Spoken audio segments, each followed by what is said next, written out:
Assalamualaikum and hi. My name is Muhammad Imran bin Karim. I'm from Physical Education, which is ED246.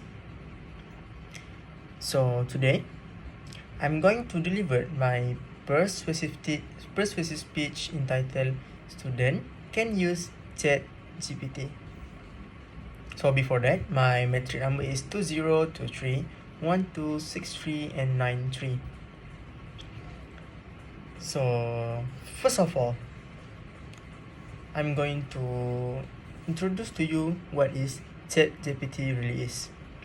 So ChatGPT is an AI chatbot that uses natural language processing to create human-like conversational dialogue which can answer any kind of question.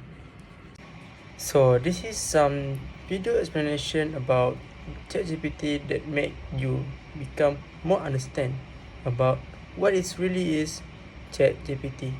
Is one of the most trending topics right now. It's been less than a week since its release, and people's minds are being blown with what it can do. It's also breaking records with over 1 million users signed up in just 5 days, faster than Netflix, Twitter, Facebook, even Instagram. No longer will you be Googling the answers to problems. ChatGPT gives breakdowns of them in fine detail, with explanations exactly how it works. This will make people question just how relevant Google will be in the coming future. Do you want to know the limitations of TypeScript? ChatGPT has you covered. But what exactly is ChatGPT? What makes it so powerful? These are things I wanted to find out. It's built by the same people that are behind OpenAI, which are now shaping some really interesting technologies. They've been building powerful engines like Codex, which is the engine behind GitHub Copilot, something that many of us are already using in our day-to-day coding on VS Code.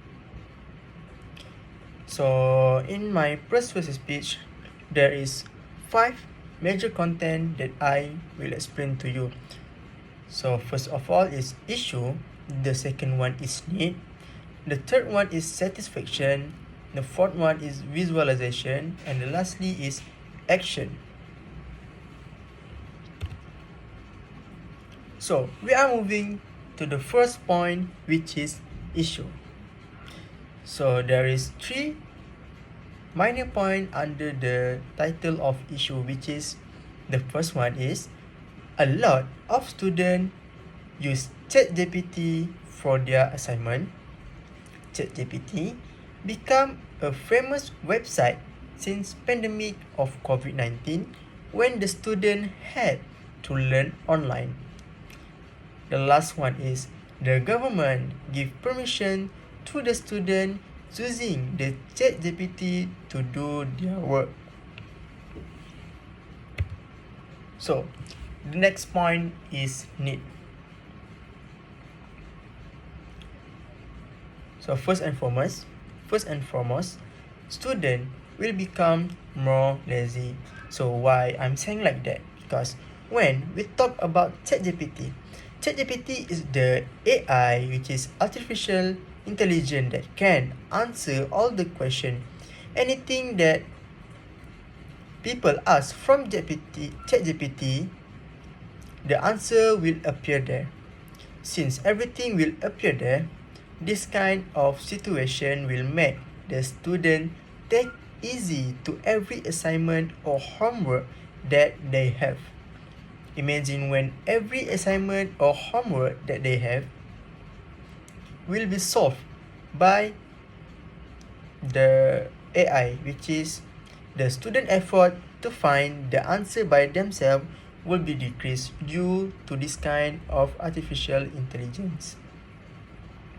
So the next point is students' effort to find the answer by their own will be reduced. So why I'm saying like that? We know that before the pandemic, there is no online classes. Every single class will be on face-to-face. But since the pandemic of COVID-19 happened, everything changed. Our Ministry of Education introduced online classes. Every class will be held online, included tests and also examination.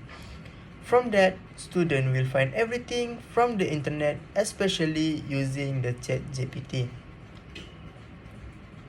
because ChatGPT was the very famous artificial intelligence that can solve everything. So the effort for student finding the answer by asking the lecturer or do some research by reading article, or they ask to do their work by their friend will be decreased. So next we will be moving to satisfaction. So the first point of satisfaction, which is lecturer need to beware of the work by student. When student using ChatGPT, lecturer cannot detect the plagiarism using any tools because ChatGPT AI compile everything from every single website in the internet. So the percentage of plagiarism will be low. Because of that, lecturer need to find another alternative to solve this issue. Next is impose disciplinary action. For those students who get caught doing their work by using ChatGPT should be taken in discipline matters. This is because when the student using the ChatGPT, it's same as they plagiarism the work from other people's work. So then, the university should give an appropriate action to those who commit plagiarism. So the last point for satisfaction is the government needs to reconsider the statement, which is student can use ChatGPT for their work. For me, I'm not fully agree with the statements that student can use ChatGPT because this kind of situation will ruin the nature of studies.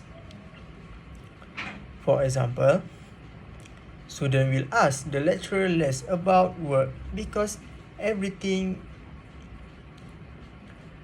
at their fingertip, which is all the answer they can find using the internet, and especially they can using the ChatGPT to find all kind of answer that they ask at ChatGPT. Just search and boom, everything will appear in front their screen.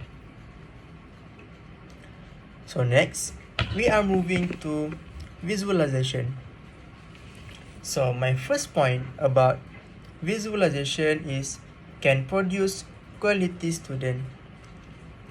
So why I'm saying like that, because when we talk about quality student, it is not about being perfect, but it means to be honest in everything. If we do our work with any cheating, if we do our work without any cheating, we will feel satisfied with all of our efforts. The next point is strengthen the relationship between friends and also lecturer. For example, we can create an atmosphere like before, which is we will ask other people when we cannot solve our work by ourselves, or we can easily go to the library to find some article and do some research to finish our work, and not easily just find the answer in the internet. Last but not least, I'm going to move to my final major point, which is action. So, set in your mind, say no to ChatGPT. All the work need to be solved by ourselves and not depends to other people or AI, which is artificial intelligence generator. Be honest with yourself and start to become more diligent to be a good student. So the next point is challenge yourself to do your assignment without using any artificial intelligence. I know it is very hard because we already normalized this thing, but trust me, there is no excuse when you fully determined to change yourself. So I think that's all from me. Thank you and Assalamualaikum.